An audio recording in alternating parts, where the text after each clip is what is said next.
प्रेमानं बरं तू तुला खास. ए बच्चा आता तरी हास. असं ते गोलीगत झापूक झुपूक किंग जे आहे त्याचं पॅडी आणि अभिजित त्यांच्याबरोबर डिस्कशन चालू असतं. तो सांगत असतो की मी पॅडी, मी आहे गोलीगत किंग, माझं पॅटर्नच वेगळा, इस्क्वार की सीड की झापूक झुपू. हे एवढंच त्याचं चालत असतं, झापूक झुपू. मग त्याचं जास्त इचिव, तुझ्याची गुंतलाय काय इचिव, माझं तुझ्यात गुंतलाय जीव. आय लव्ह यू, नाही I love you, I love you. बरं, जे असेल ते सूरजला जमतंय आणि ते असे त्याचे यमक जुळलेले असतात.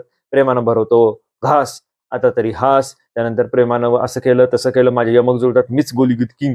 असं करून जे आहे ते या एपिसोडची सुरुवात होते. घनश्याम आणि पॅडी यांच्यामध्ये चर्चा चालू असते की पॅडी सांगत असतात की तुला कशी चुकीची वागणूक मिळते आणि तू तुझी इमेज कशी क्रिएट करतोयस ते तू लक्षात घे आणि त्याप्रमाणे वाग. परंतु घनश्यामला माहित आहे, तो म्हणतो मी माझा गेम आहे हा, मी बरोबर खेळत आहे वगैरे असं त्याचं म्हणणं आहे.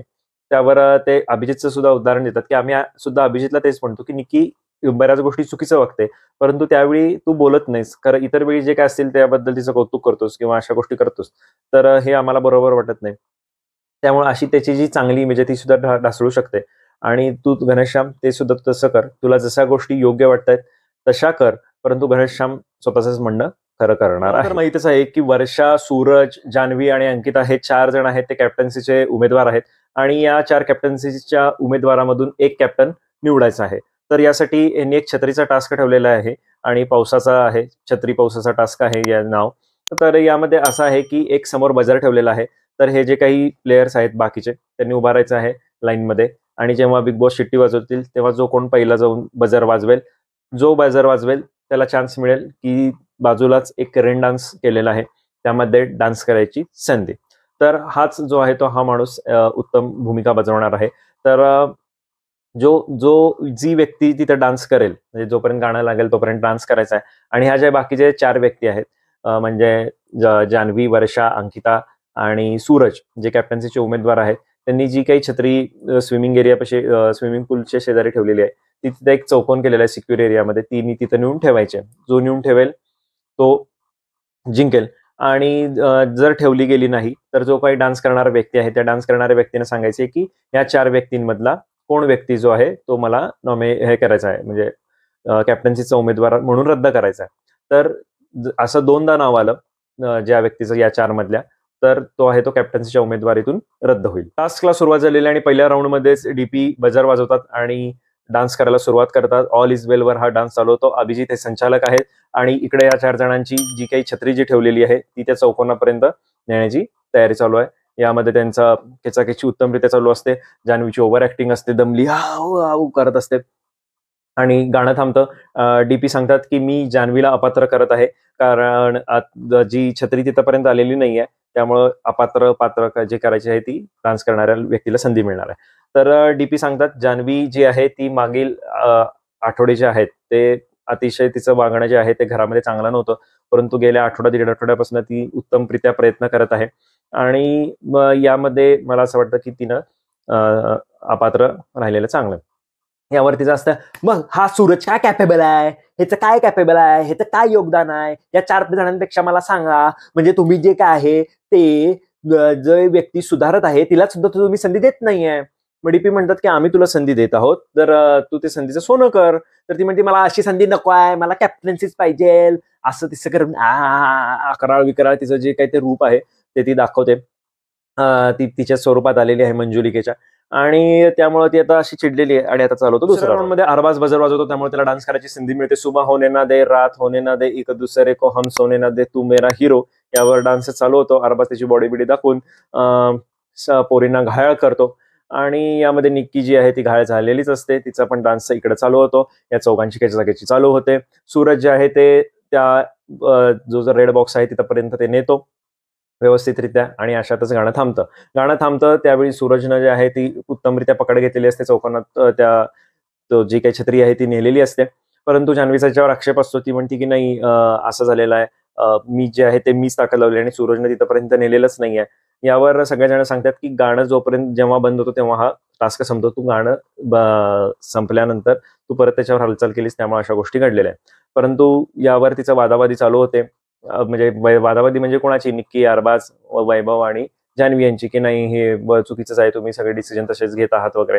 आणि यावेळी सांगितलं जातं की सूरजने इथं छत्री आणलेली आहे, त्यामुळं अरबाज त्याचं मत देऊ शकत नाही. त्यामुळे आता हे नाराज झालेले आहेत. मग अरबाज ह्यांचा जो प्लॅन आहे सूरजच्या विरोधात वगैरे, तर इकडे सूरज वगैरे सुद्धा प्लॅन करतात की वर्षाताई आपण असं करूया तसं करूया, आपण चौघात तर आपण आपल्याकडेच कॅप्टन्सी ठेवायला हे जे आहेत ते प्लॅन करायचे आहेत. आणि इकडे बाजूला जे आहेत त्या जान्हवी त्यांची रडारड चालू असते, ओव्हर ऍक्टिंग चालू असते. त्या सांगत असतात की बघा कशी संधी देत नाहीत, ही लोक कशी वाईट आहेत. म्हणजे तिला जे आहे ते डीपीला किंवा या बाकीच्या लोकांना दाखवून द्यायचं आहे की मी चांगलं व्हायला लागले तरीही मला लोक चांगलं होऊन देत नाही. चांगलं व्हायचं तर पहिलं चालायला बोलायला चांगलं हो, आणि मग त्यानंतर तुला कॅप्टन्सी ही लोक नक्कीच देतील. आता वैभव असं तो बजर वाजवतो आणि डान्स करायला जातो. जुबिडुबीवर त्याचा डान्स चालू होतो. आणि इकडे हे परत यांची चौघांची खेचाखेची चालू होते. यामध्ये अंकिताला अक्षरशः जान्हवी जी आहे ना ती लोळवते. म्हणजे अंकिताला सुद्धा कळालं असेल की आपण कसं त्या छोट्या घनश्यामला केलेलं होतं, तसंच अक्षरशः जान्हवी तिला करते. परंतु अंकिता सुद्धा जान्हवीला सोडत नाही. ती सुद्धा त्यांचं ते अगदी अक्षरशः असं वाटतं की ते एकमेकींना ओचकारत वगैरे. यामध्ये सूरज जी आहे ती जी आहे छत्री तिथं नेऊन ठेवतो चौकोनी बॉक्समध्ये, त्यामुळे वैभव त्याचं मत मांडू शकत नाही. कॅप्टन्सी बद्दल सेटलमेंट चालू जे आहे की नक्की कॅप्टन होणार कोण. आणि ऍक्च्युअली तसं बघायला गेलं तर सेटलमेंटची काहीच गरज नाही. सूरज हा व्यवस्थित कॅप्टन होऊ शकतो, परंतु अंकिताला जे आहे ते तिचे थोडे डावपेच दाखवायचे आहेत. तिचा जो कपटीपणा, जो मूळ स्वभाव आहे तो तिला दाखवायचा आहे. तर तिचं असं जे मत आहे की मलाच कॅप्टन बनायचं आहे, हे असं ओव्हरऑल तिच्या वागण्यातनं दिसतं. नाहीतर एक सरळ विषय होता की हे बघा तुमचा माझ्या विरोधात आहे, मला विरोध आहे, वर्षाताईंना विरोध आहे, जान्हवीला आमचा विरोध आहे. खरं सूरज जो असा व्यक्ती आहे की ज्याला दोन्ही बाजूनं विरोध नाही, तर आपण सूरजला कॅप्टन करू, हे संपलं असतं विषय. परंतु यावर प्रत्येक जण आपलं मत मांडायला तयारच आहे. म्हणजे जास्त करून अंकिता आणि डीपीला याचं जास्त लागलेलं आहे. कारण डीपी म्हणतो की सूरज असा नाहीच आहे, जान्हवीला असं द्यायचंच नाहीये, अंकिताला आपण द्यायला पाहिजे. अहो डीपी दादा बास की, द्या ना दुसऱ्याला पण संधी. काय झालं, काय अंकिताने दिवे लावले किंवा काय हे केलं, तर कोण काही इथं कॅप्टन्सीचा अनुभव बिग बॉसचा घेऊन आलेला नाहीये. करेल तो सूरज सुद्धा, जमेल नाही जमेल तो त्याचा भाग आहे. तो इंडिव्हिज्युअल गेम म्हणताय ना, तर तो भोगल. अंकिताच का दरवेळी, आणि काय अंकिताला नडले तर ती सांगायला लागते की तुम्ही वर्षाताईंना असं केलंय, मग मला असं करा, मग हे करा ते करा, असं त्यांची ती सेटलमेंट चालू होते. या बी टीमला नुसतं सेटलमेंटच येतं, बाकी काही करता येत नाही. जर संधी दिलेली आहे तर तुम्ही गेम खेळा ना. कशाला या असल्या गोष्टींमध्ये पडलाय आणि तुमचा कमीपणा दाखवून घेतात. यामध्ये फक्त अंकिताला तिचं महत्व सिद्ध करायचं आहे, हेच आहे. बाकी कुठलीही गोष्ट तिच्या अंगात नाहीये. आणि हे मूर्ख जे डीपी आहेत, हे डीपी तिच्या या भूलथापांना बळी पडतात. जान्हवीची जी आहे ती रडरड चालूच असते. तिचं म्हणणं असतं की माझ्या बाजूने अरबाज बोलला नाही, निक्की बोलले नाही, तसं तिचं म्हणणं आहे. तिचं जास्त करून अरबाजवर फोकस आहे. अरबाज माझ्या बाजूने लढणार, ते वैभव समोर ती रडून रडून सांगत असते. आता या नेक्स्ट राऊंड मध्ये जे आहे ती निक्कीला संधी मिळते आणि निक्कीचा अडल्ट्रेटेड जो आहे तो टिप टिप बरसा पाणी हा डान्स होतो. यामध्ये जी चौकोनामध्ये छत्री नेऊन ठेवायची आहे, ती छत्री कोण ठेवू शकलं नाही. त्यामुळे निक्कीला संधी मिळते की कुणाला अपात्र करायचं आहे. यामध्ये ती सुद्धा जान्हवीलाच अपात्र करते. ती तिचं कारण जे असेल ते सगळे देते. आता तुम्हाला माहित आहे, हे बघा ह्याला गेम म्हणतात की तिनं जे असेल ते व्यवस्थित कारण दिलं. डीपीने सुद्धा उत्तमरित्या कारण दिलेलं होतं. सेटलमेंट म्हणजे काही गेम आहे असं काहीच नाहीये. तर ह्या अंकिताला असं वाटतं, डीपीनं सुद्धा काही प्रमाणात वाटतं की सेटलमेंट म्हणजे हा गेम आहे. आता निक्कीनं सुद्धा कॅप्टन्सीमधनं अपात्र केलेला आहे, त्यामुळे प्रचंड प्रमाणात जान्हवी चिडलेली आहे. जान्हवी उत्तमरित्या खेळली म्हणून पॅडी असतील, सूरज असतील, सगळेजण तिचं कौतुक करतात, कारण तिनं भरपूर ताकद वगैरे लावलेली असते, ताकदीचे प्रयोग केलेले असतात. आणि 2दा नाव आल्यामुळे ती पूर्णपणे अपात्र ठरलेली आहेत. आता पुढच्या राऊंडला आहे ते तिघं आहेत, म्हणजे वर्षा, अंकिता आणि सूरज. यामध्ये परत गाणं वगैरे चालू होतं. यामध्ये पॅडी येतात, पॅडींचा डान्स चालू होतो. पॅडी जे आहेत ते वर्षा उसगावकर अपात्र ठरवतात. ते सांगतात की अंकिता, सूरज यांच्या मनानं जे आहेत त्या वर्षा जरा थोड्या डाव्या ठरत आहे, त्यामुळे मी वर्षा यांना अपात्र करतो. सगळ्यांचे परत तेच स्ट्रॅटेजी की आता कोणाला करायचं, कसं करायचं, काय करायचं वगैरे ते. तर यामध्ये येतात त्या आर्या येतात, त्या छमछम करत आहे, नशिला वदनवर डान्स करतात, आणि हे तिघ जण आहेत ते तिथे त्या बॉक्समध्ये ती छत्री नेऊ शकत नाहीत. त्यामुळे अपात्र कोणाला करायचं आहे आर्यांना विचारलं जातं. आर्या सांगतात की मला इथं जी स्वतःला ओव्हर स्मार्ट समजते, स्वतःला बलवान समजते, स्वतःला ताकदवान समजते, जे काय असेल ते समजते, तर अशा अंकिताला जे आहे ते मला यातनं अपात्र करायचं आहे. तर ती जी बोली, तिची जी गोष्ट, हिची जी गोष्ट वगैरे जे असं आहे, अरे तुम्हाला साधं मराठी बोलता येत नाही? मराठी आहात तुम्ही, साधं व्याकरणाची कंप्लीट तुम्ही वाट लावून टाकलेली आहे. व्यवस्थित बोला ना, अगदी असं शुद्ध मराठी बोला असं म्हणत नाहीये. परंतु निदान जे काय असेल ते आकार उकार जे काय असतील, क्रियापद, कर्म, कर्ता वगैरे जे काय असेल ते तर व्यवस्थित लावा.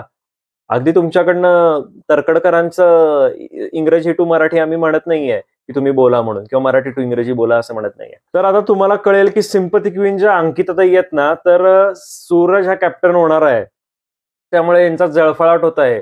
त्या लगेच म्हणत आहेत की मी सगळ्यांना सांगायचा प्रयत्न केला, मी असं केलं, आता मी सगळे त्याच्यापुढे काय बोलणार, हे करणार, असं त्यांचं जे वंगाळ तोंड आहे ना, ते बघूनच ज्या घनश्यामला म्हणलेलं होतं की 2 सणासन द्यावे वाटतात, तर हे तुमचं जे डबल ढोलकी पण आहे ना, ते 2 सणासन तुम्हाला पहिला बसायला पाहिजे. तर हे जे आहे ना, की तुम्ही जे म्हणत आहात की सूरजला असं तसं, तर सूरजला का कॅप्टन व्हायचं नाही किंवा का करू शकत नाही? तुम्ही त्याला इतर वेळी म्हणता की आम्ही त्याला गाईड करतो, असं करतो, तर तुम्ही त्याला आतापर्यंत नॉमिनेट केलेलं आहात जे काय असेल इलिमिनेशनसाठी, आणि इकडं मग मात्र दुसऱ्या बाजूने बोलतात की आम्ही सूरजला असं करणार तसं करणार. किती सिंपती मिळवणार? किती झालं की बाहेर सिंपती मिळवली, त्या घरात जाऊन सुद्धा सिंपती किती मिळवायचा प्रयत्न करतात, आणि लोकांना हे सुद्धा दिसत आहे. तर सूरजचं जे फॅन फॉलोईंग आहे ना, ते अंकितापेक्षा जास्तच आहे, आणि भलेही तो जे काही करत असेल ते लोकांना आवडते, लोकांना ते एंटरटेनिंग वाटतं, आणि तो एवढा स्वतःहून जास्त करून सिंपती मिळवताना जेवढा प्रयत्न करत नाही ना, त्यामुळे तेवढा ही प्रयत्न अंकिता करते. तिला आता तो जळफळाट होत आहे की सूरज कसा काय कॅप्टन होऊ शकतो माझ्या पुढं, हे तिला आता सुचत नाहीये. आणि तिचं कसं आहे की ती जे बोलेल ते खरं, की किंवा ती जे बोलेल ते योग्य. म्हणजे घनश्यामला तिनं 2 सणासण दिल्या किंवा हे केलं, तर तिला ते जे बोलते त्याच्यावरती ठाम असते, ती म्हणते ती योग्य आहे. परंतु हेच जर दुसरा कोणी जर बोलला मुलगा मुलगीबद्दल किंवा काय वगैरे झालं, तर तिला लगेच तर त्याचा त्रास होतो. आणि घनश्याम येतो, तो निशाण त्याच्यावर डान्स करतो. छत्री जी आलेली ती चौकोनामध्ये आलेली नाहीये, त्यामुळं जी आहे ती संधी मिळते त्याला अपात्र करायची, तर तो अंकिताला करतो. तो सांगतो की अंकिता तशी कॅप्टन्सी होऊ शकत नाही आणि मला सूरजसाठी सपोर्ट आहे वगैरे असं. पुढच्या राऊंडला येतो ते अभिजितचा सुद्धा डान्स होतो. आता अंकिता बाहेर पडलेली आहे, फक्त वर्षा आणि सूरज आहेत. यामध्ये वर्षा यांना संधी मिळालेली आहे, त्यांनी कॅप्टन्सी चांगली केली, परंतु घराला नवीन एक संधी मिळावी म्हणून सूरजला हा कॅप्टन व्हावा असं सांगितलं जातं. तर सूरज कॅप्टन होतो. बिग बॉस सुद्धा कौतुक करतात की सूरज तुम्ही आता कॅप्टन झालेला आहात, तुम्ही आता घराचा वगैरे सगळं जे काय असेल ते ताबा घेऊ शकता, नियमांचं वगैरे पालन करा, जे असेल ते त्याप्रमाणे. मग यावर त्याचा झापूक सगळ्यांबरोबर एक डान्स. सूरज आहे हा कॅप्टन झालेलं, जे सिंपती मिळवणारे आहेत ना सूरजच्या नावाखाली, तर त्यांनाच बघवलेलं नाहीये. निक्की सुद्धा म्हणते की हमारा कॅप्टन कैसा हो, सूरज जैसा हो वगैरे. परंतु जेव्हा कॅप्टन्सी रूमचा ताबा घ्यायचा असतो, तर तेव्हा हे जे सूरजच्या नावावर सिंपती मिळवणारे अंकिताताई सिंपती क्वीन, त्यानंतर पॅडी, अभिजित, डीपी हे कुठंच दिसत नाहीत. डीपींनी तर अंकिताला उचलून वगैरे नेलेलं होतं, तर आता कुठं गेलं तुमचं सूरजच्या बद्दल? काय झालं तुमचं? सूरज झालेला बघवलं नाही तुम्हाला? का तुमचं गरीबाचं घरचं पोर वगैरे, जे तुम्हीच हे सगळे डायलॉग वापरता, गरीबा घरचं पोर आहे, लई कष्टात आलाय, हे केलं आलाय, बरोबर आहे ना? मग त्याच्या कष्टाचा चीज झालं, एक बिग बॉस सारख्या मोठ्या प्लॅटफॉर्मवर आला, त्यात तो कॅप्टन झाला, तर ते तुम्हाला बघवत नाहीये. नक्की तुम्हाला साध्य काय करायचं आहे? तर अंकिता, डीपी, पॅडी ह्यांचं हे वागणं काही बरोबर दिसत नाहीये. ते इतर वेळी दिसतात. पॅडींबद्दल मला एवढं जास्त काही वाटत नाही, कारण त्यांनी सूरजच्या नावावर एवढी तरी काही अशी मला आजपर्यंत सिंपती मिळवलेली दिसत नाहीये. परंतु अंकितानं निश्चितच कमावलेली आहे सिंपती त्याच्या नावावर, आणि त्याच्याबद्दल जे आहे ते सारखं गोडसोड बोलायचं, खरं त्याला नॉमिनेट करायचं सगळ्या, आणि या सगळ्यांना पुरून उरलेला आहे सूरज. हा भलेही बिग बॉसचा स्क्रिप्टेड भाग असेल किंवा काय असेल आपल्याला माहित नाही, परंतु यामध्ये तो कॅप्टन झालेला आहे, त्याबद्दल त्याचं 100% कौतुक. सकाळी उठल्यापासून चहाचं भांडं धुवायचं कोण यावर ही मारामार चालू झालेली आहे. यामध्ये आर्याचं भांडी घासायचा टायमिंग आहे, म्हणजे तिच्याकडे हे सध्या टास्क आहे. यावर निक्की म्हणते की कॅप्टन सूरज, आम्हाला जे आहे ते चहा करायचं आहे, त्यामुळे आम्हाला लगेच भांडं धुवून द्या. यावर आर्या वर्कआउट करत असते, सूरज जाऊन सांगतो की तेवढं भांडं धुवून दे म्हणून. तर ती सांगते माझी जेव्हा वेळ येईल, माझं जेव्हा असेल तेव्हा मी करेन, आणि ज्याला इंडिव्हिज्युअल चहा करायचा असेल, त्यांच्यापुरता प्यायचा असेल, तर त्यांचं त्यांनी धुवून घ्यावं, पिऊन घ्यावं, नंतर परत धुवावं, जे काय असेल ते. तर यावर निक्कीचा परत वाद होतो, मला आत्ताच्या आत्ता पाहिजे, लगेच पाहिजे. तर ती कढईत चहा बनवायला चालू करते. इकडं जाऊन आर्या तिचं सगळ्यांना मत सांगत असते की बघा निक्की कशी चुकीची आहे, आणि मला कसं ती त्रास देत आहे वगैरे. भलेही त्रास देत असेल, खरं तुझा तो आता बालिशपणा थांबव. आर्याने जे आहे ते चहाच्या भांड्याचा विषय जो आहे तो वाढवायचा ठरवलेला आहे. तर तिची निक्की जी असते ती चहा बनवते त्या कढईमध्ये, तो चहा पिते, जे काय असेल ते.